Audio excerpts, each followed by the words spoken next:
Alright everyone, so we're doing another how-to video. This time we're going over our Wi-Fi capabilities. So on the newer vehicles we actually have a Wi-Fi hotspot available, and you get it free for around 3 months with your OnStar trial. And what you need to do is go into your settings, and it's gonna be all the way at the bottom here. As you can see, you can scroll through here. It's right here at the bottom.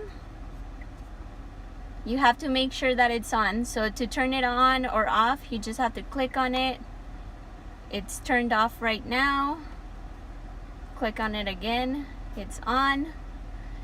And to connect to your phone or to get your password, you click on manage.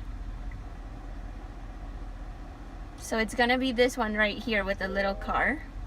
If you want to find out the password, we're gonna click info. That's your password. Now you're gonna go to your phone and connect like you usually do, and it's gonna be that one right there, password,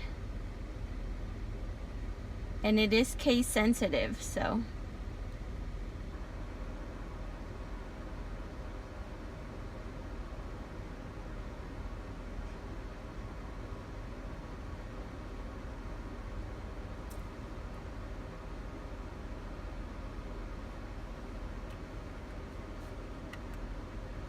and we are connected.